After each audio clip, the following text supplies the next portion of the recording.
Hi mga ka-UVJ, ako ulit. Kamusta kayo dyan? Ako na naman. So, siya nga po pala, gusto ko magpasalamat po sa mga nag-like po, sa mga nag-comment, nag-share. Thank you so much po. Sa mga new subscriber po natin, stay connected po tayo. Thank you po sa inyo. Tsaka po sa mga returning subscriber natin since day one po, salamat sa suporta. So, tingnan po natin kung anong kaganapan ng UVJ Collective. Let's see. Wala po tayong gender sa energy. Okay, so just take how it's resonate po. Maaari pong naganap na magaganap pa lang or kasalukuyang nagaganap. And sa mga hindi pa makaka-resonate, better luck next time po. Okay. Sa mga makaka-resonate, thank you po in advance. So, let's see.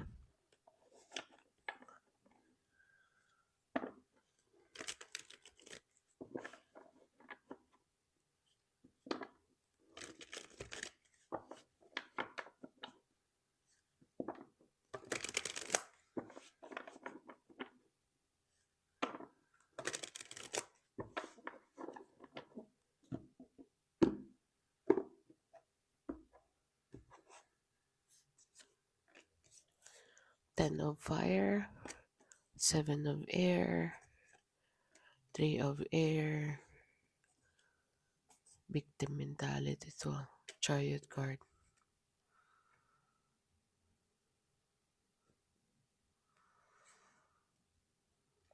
Bottom of the deck dito.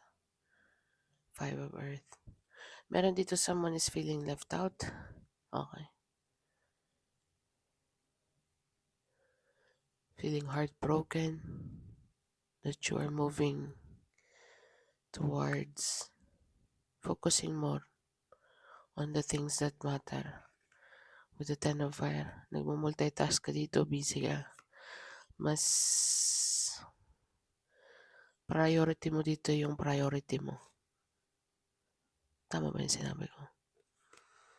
May mga priority kang dapat ipagtuunan ng pansin. Okay.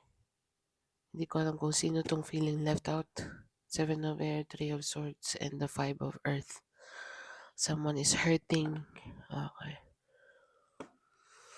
Tell me more. Two of Air. Decision making. Decision mo na to. That you're going to focus more on you. Okay. Say less. High Priest.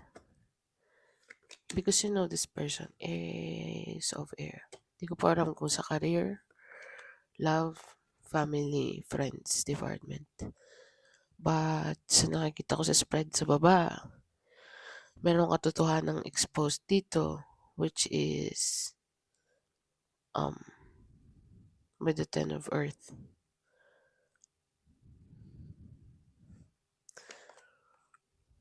Seven of Earth. Sun. Ace. Ace of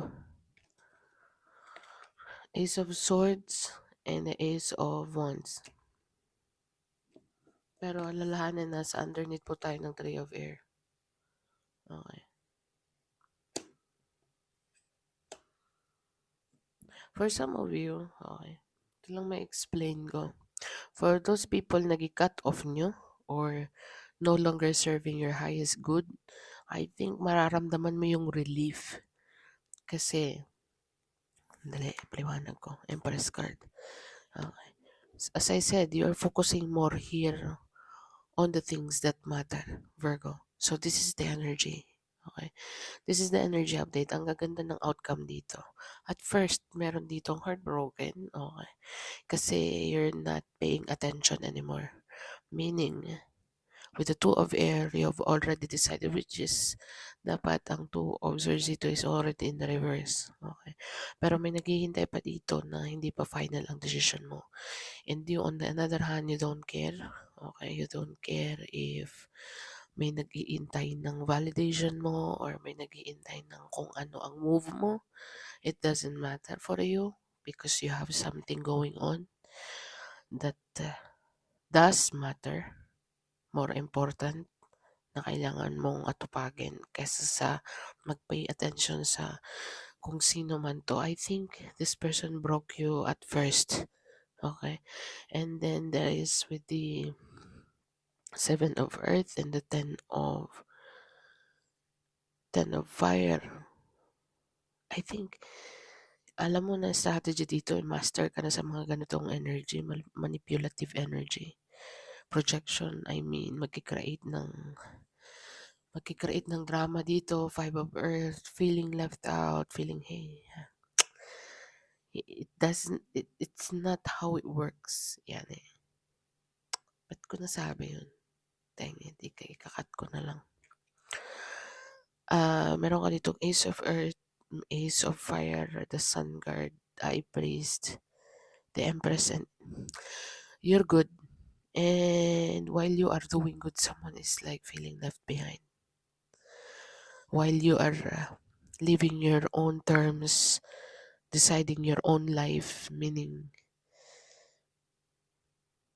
someone is really, really heartbroken about it that you are already disconnected on their energy. Okay, you are focusing more.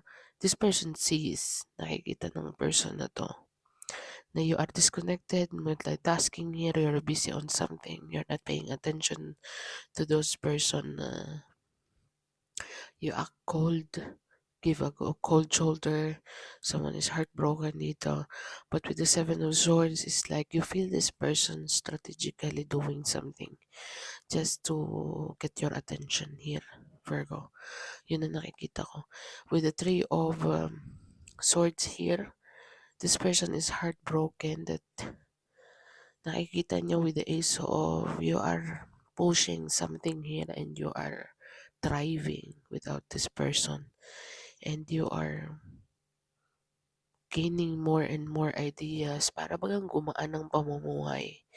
Gumaan ng pamumuhay kasi once na may nasanay sa'yo, okay? Once na may nasanay sa'yo, para bagang kaya na nilang i-cross yung boundaries mo. Meaning, kaya nilang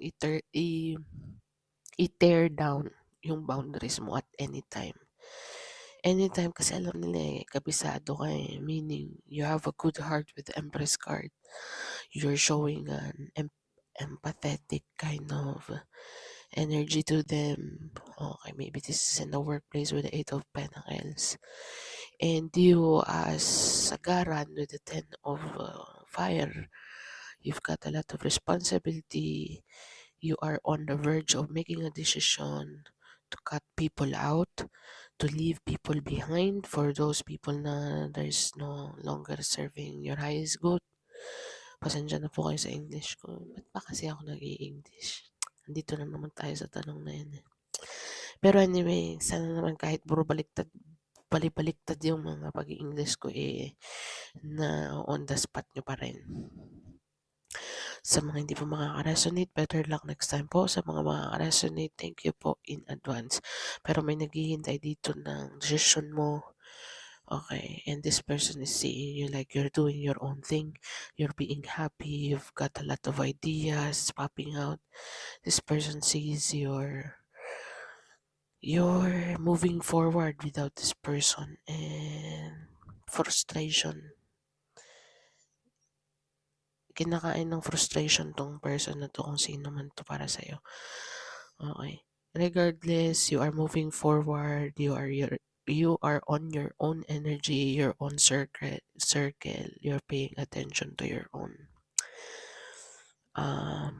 sa route mo. Doon ka lang sa ruta mo. And with the Empress you still care. You still care but in a nonchalant way. Okay, you are more paying attention here with the Ace of Wands, more on your passion, on the things that you want to do. And with the Ace of Swords, lots of ideas popping out, creative ideas, businesses. And with the Sun card, you are happy doing it. I think ini-enjoy mo yung pagmumultitask dito so wala kang panahon para sa mga people na left behind. Hindi lahat is makakasakay sa bus mo, most especially for those mga abuso na nakikita ka as very, very vulnerable. na kaya nilang i-break yung boundaries mo at all times, I think you put an end to it, or maybe you put a period or a line. Okay? So this person is feeling left out and feeling feeling ignored and feeling something in that line, and you are, while you are here doing your own thing in a happy way. Okay? Someone may naghihintay dito ng validation or nagpapapansin kind of energy. Okay, hindi ko alam kung saan sa'yo yan. We'll see. Let's see more. Sa mga hindi ba makaka-resonate, better luck next time po. Sa mga makaka-resonate, thank you po in advance. So, 9 of water, you are focusing more on your goals. Okay, and or someone is like thinking about or dreaming about something here with you.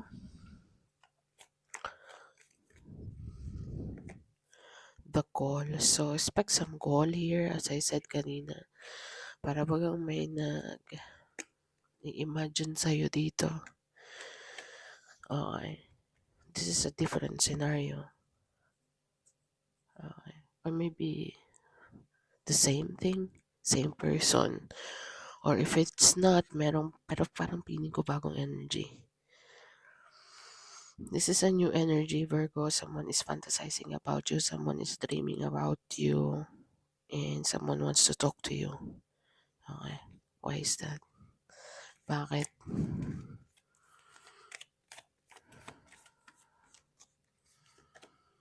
You have the Queen of Air, maybe Gemini, Libra, Aqua. It doesn't have to be the sign. But this person gusto ng matinding straight na communication, walang paligoy-ligoy. Okay, so expect some call. Yay, the Hierophant. Clean cut, this is straight contra commitment. Patience. This person is being patient about about you. Okay. So expect some communication with the person that is like, this person is, itong person na to nag-expect ng change. Okay. Big changes. 5. The Hierophant card. Merong offer ng commitment dito, offer ng new contract or new business or something in that line, Virgo. So meron ditong nag-aantay. Kung dito meron nag-aantay ng validation mo regarding sa may mga sneaky person dito. Talagang alam mo yung word na abuso. Yung alam nilang with the Empress card, malakas ang sympathy mo. Pag gumawa ng another mistake, it's okay. Another mistake, it's okay. Okay lang yan. Pero pansin mo, Empress is walang ligtas dyan sa paningin nila or overcalculated lang ng mga Virgo thing. Merong mga napaka-sneaky dito, and then ngayong kasabihan, nagpakita ka na ng attitude, ikaw na ngayon ang mali. Meaning, heartbroken tong person na to kasi nagpakita ka na ng attitude. Which is hindi niya alam na siya ang nauna magpakita ng attitude bago ka. I think, napuno ka na dito with the 10 of Wands. 10 of Wands is sagaran. 10 of Swords is stabbing in the back, cheating, lying, stealing, whatever you will call it. Pero sa 10 of Wands, I think, when it comes to multitasking, I think, sagad ka na dito, and then nagpakita ka ng attitude with the 10 of Wands. And then, itong person na to feeling pa-victim with the 5 of Pentacles kanina. Dapat lang. Kasi, minsan, tayo din naman may kasalanan. Hindi tayo, but in-include sarili ko. Minsan kasi, ang may kasalanan is yung person din na nagpapasanay kung bakit ganun ang nagiging attitude. Kasi Kumbaga pwede yan, okey lang kay Virgo. Ay, okey lang kay Virgo yan. Inumin ko 'tong juice niya kasi okey lang kay Virgo yan. Ay ano na 'to kasi bakit sinanay mo na everything is okay. And then, nung napuno ka na, nagpakita ka ngayon dito ng attitude ngayon, grabe ikaw na monster. Ikaw na ngayon dito ang masama. On the another hand, Virgo, with the Nine of Cups, the Call card, the Queen of Air, the Hierophant, and the Patience, merong nag-iintay sa'yo dito. Okay, ibang person naman 'to. I think itong scenario na nasa baba maaaring siblings or I don't know, it can go love department also, friends, family, or work department. Pero specifically itong nasa taas, there is someone wants to commit or offer you something more solid when it comes to contract. If ilalagay natin sa career to, tell me more. Someone is dreaming about you or maybe pangarap ka. Okay. As you can see here with the Nine of Cups, Nine of Water, someone is fantasizing about all of the traits that this person na na-discover niya sa'yo. The Hierophant, offering a commitment or a contract that you are really capable of. So this person is being patient. There is a communication that is going to take place about or regarding sa commitment and regarding sa kontrata or agreement.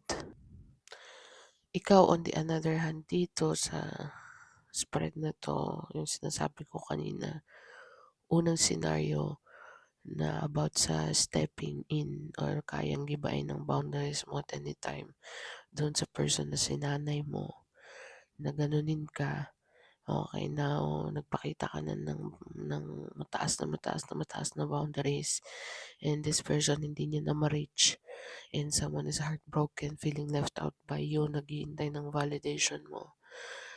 This person sees you or maybe you are intuitively feeling it na gumaan with the Sun card, Ace of Wands, nagsipasukan yung mga kasi ano nga sabi, tell me who your friends are and I tell you who you are.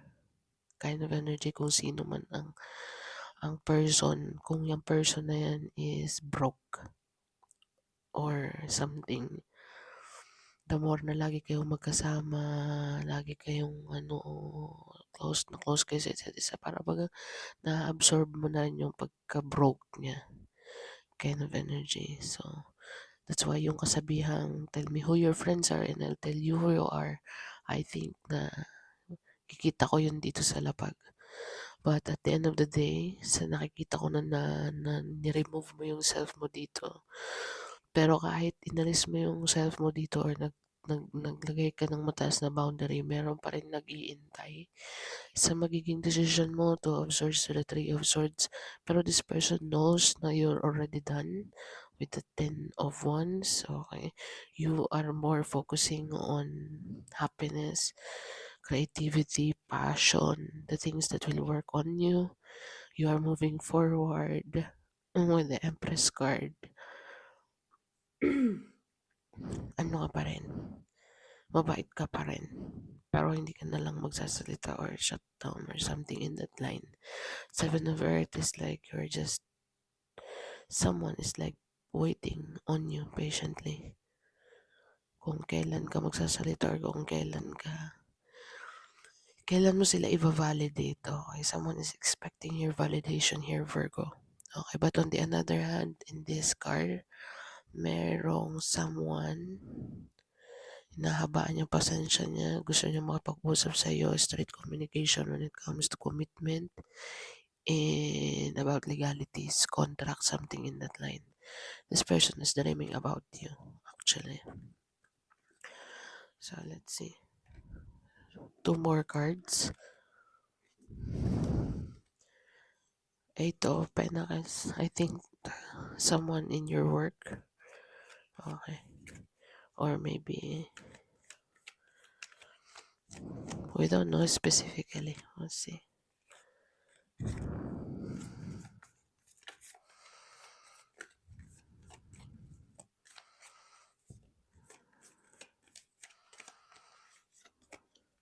Oh, King of Air. Meron tayong couple dito. And the Two of Water. Sir Virgo, if there is a distance between you and this person sees you as their other half. Mentally or emotionally distant, Virgo, or distance, you are going to come together at the end of the day. You're going to meet halfway here. Masculine and feminine energy. This is a couple divine card. You are divinely guided. Most especially pagkasunod Two of Cups. Lumabas ang King and lumabas ang Two of Cups. This is your other half, Virgo. So for some of you na hindi makaka-resonate, better luck next time po, okay? Sa mga makaka-resonate, thank you po in advance. Pero if there is someone here offering you a commitment, this is definitely a marriage, engagement, or just be together, moving together, working together. This person sees you as the full package, husband or wifey material. Okay. So, yeah, expect some communication, Virgo. The more na nire-remove mo yung sarili mo sa mga linta na sinasabi, those people na nag-cross ng boundary mo or iniisip na mabait ka with a Two of Fire, I think expired ng maliligayang araw. So, yun lang. Nakikita ko, tignan natin kung anong advice. What is the advice for my UVG Collective? Sa mga hindi po makaka-resonate, better luck next time po, okay? Sa mga makaka-resonate, thank you po in advance. Laking tulong. So, let's see.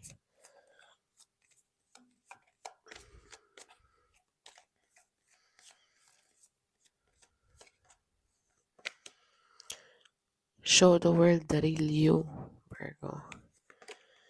And what do you need to release? And a win-win outcome is in the forecast. And your commitment is being tested. Show the world the real you, I think. Merong nag-underestimate sa'yo dito ng kabaitan. As I said kanina, okay lang kay Virgo yan. Ganun. Ngayon, nagpakita ka na ng attitude kasi para bagang pilit sinisira yung boundaries mo ng paulit-ulit. Okay. Now, ngayon tong person na to is feeling left out. Naghihintay ng validation mo, ng answer mo, or ng pansin mo. Okay, ang attention mo. And you, on the other hand, nag-breakdown ka na kung anong mga dapat mo i-release. The moment na nag-release ka emotionally, na feel mo yung Ace of Wands, Ace of Swords, clarity, aha moment, mga bagong idea, parang nag-lift up ang feeling mo ng heaviness. Okay. Kasi energetically, may mga energy vampire sa paligid mo. Okay. So, a win-win outcome is in the forecast. So, pay attention, Virgo, and look at the bigger picture here. Your commitment is being tested. Hindi ko alam if sa career department or family department or love department mo. So, tingnan natin kung ano ang angel message number mo. Hindi ko alam kung saan kayo makaka-resonate dyan, Virgo. May travel din ako nakikita with the chariot card or moving, changing work or required sa work mo mag-travel, or someone is requiring travel, yeah, or just moving apartment or decluttering something, general cleaning, rearranging, if walang lilipat or kung merong lilipat, regarding sa business, or may nagbabalak na mag-travel dito regarding sa basta business connected sa business. Okay. With the Empress card, this is, ewan kung ba't ako na-drawn dito. For some of you, magja-general cleaning, mag-rearrange. For some of you, magta-travel, going somewhere to find a job or for a job, work related. And with the Empress card, will experience ka dito so you can do it. Kaya meron kang win-win outcomes in the forecast. Yeah. 12 fire in the bottom of the deck. So, tingnan natin kung anong angel message number, Virgo.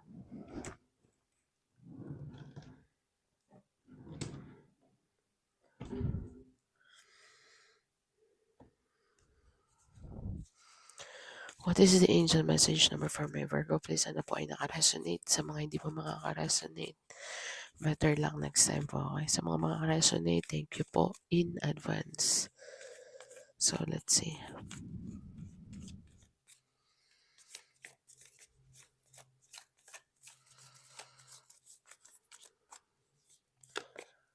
Meron kang 8. Queen, female energy, feminine energy. 8, 10, 9. Okay. Meron ka na rin 7. So, kung kaya mong pag-isahin yan sa numerology, 1 plus 0 is 1. So, pwede mong i-google ang 8197. Angel message number. Meron ka pong mensahe dyan. Baka po makaresonate sa sitwasyon mo. So, yeah, Virgo. This is what I have for you. Thank you for being here. Thank you for watching, Virgo. And see you on the next one. Bye for now.